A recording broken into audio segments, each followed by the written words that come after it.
দর্শক বন্ধুরা, আশা করি আপনারা সকলে ভালো আছেন। আমিও ভালো আছি। গরম পড়েছে, মাঝে মাঝে ঝড় বৃষ্টিও হচ্ছে। বাজারে সব রকম সবজি কিনতে পাওয়া যায়, তবুও নিজের ছাদ বাগানের টাটকা সবজি তুলে খেতে সবার ভালো লাগে। গরমে ছাদ বাগানে যে সবজি লাগালে সহজে তার থেকে ফল পাওয়া যায়, সেই নিয়েই আলোচনা করব। সবার প্রথমে বরবটি গাছ লাগান। ভালো জাতের নার্সারি থেকে বীজ নিয়ে এসে 8 ইঞ্চি গ্রো ব্যাগে লাগিয়ে দিন। আপনি 1 মাসের মধ্যেই বরবটি গাছ থেকে বরবটি তুলে খেতে পারবেন। গ্রো ব্যাগে ঝুরঝুরে মাটি আর মিক্সড সার, তাহলেই আশাতীত ফল পাবেন। আপনি 10টা বরবটি গাছ 10টা গ্রো ব্যাগে লাগিয়ে দিন। দেখবেন আর বাজার থেকে বরবটি কিনে খেতে হবে না। তবে ফুল ঝরে গেলে, ফল বেঁকে গেলে বোরন ব্যবহার করবেন। একটু যত্ন, তাহলেই গাছ খিলখিল করে হাসবে আর আপনাকেও স্বস্তি দেবে। এবার ঢ্যাঁড়স। আমি অনেকগুলো ঢ্যাঁড়স গাছ লাগিয়েছি। ঢ্যাঁড়স গাছে খুব একটা যত্ন লাগে না, সহজেই গাছ থেকে ফল পাওয়া যায়। আমাদের সবসময় মাথায় রাখতে হবে উপযুক্ত সার সহযোগে ঝুরঝুরে মাটি, জল আর পর্যাপ্ত সূর্যালো। এই দিকটা নজর দিলে গাছে প্রচুর ঢ্যাঁড়স পাওয়া যায়।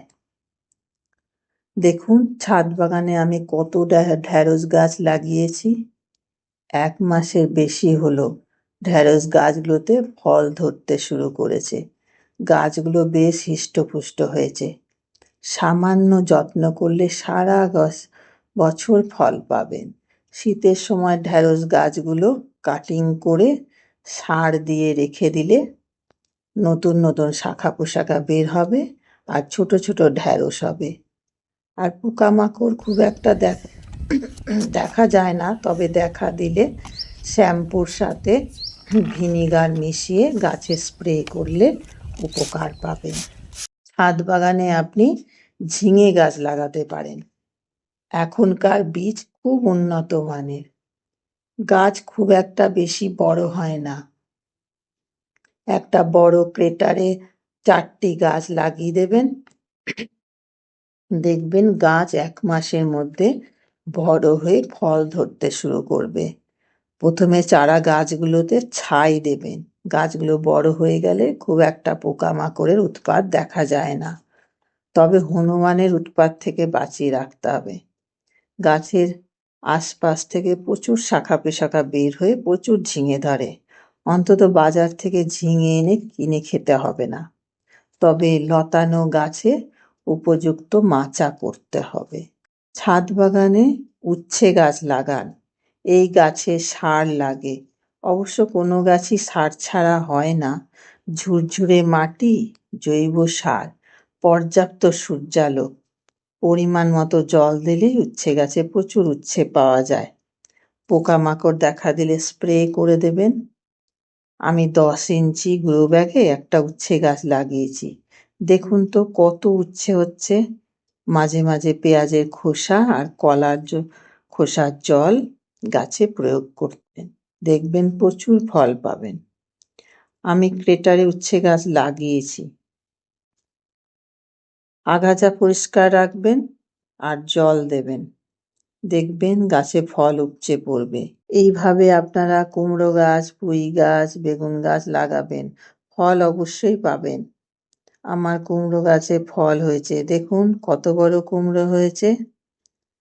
আমি কুমড়ো গাছ আবার রেডি করছি, ছাদ বাগানে ক্রেটারে লাগাবো। আমি এইবারে প্রথম বেগুন গাছ লাগালাম, বেশ বড় হয়েছে। দেখা যাক কতটা ফল পাবো। শেষে যে গাছটার কথা বলবো সেটা তরমুজ গাছ। ছাদ বাগানে তরমুজ গাছ লাগান, যদিও এটা সবজি গাছ নয়। গ্রো ব্যাগে এই গাছ বেশ ভালো হয়। খুব সহজে গাছে ফল চলে আসে। পোকামাকড় গাছে দেখা যায় না। ঝুরঝুরে মাটি, জৈব সার অর্থাৎ মিক্সড সার, পরিমাণ মতো জল আর পর্যাপ্ত সূর্যালোক এই গাছের জন্য উপযুক্ত। তরমুজ ফলগুলো বেশ লাল আর খুব মিষ্টি হয়। এবারে আমার ছাদ বাগানে তরমুজ গাছে 5টা তরমুজ ধরেছে। দেখা যাক কতটা বড় হয়। এছাড়া পাট শাক, ডাঁটা শাক, কলমি শাক লাগাতে পারেন।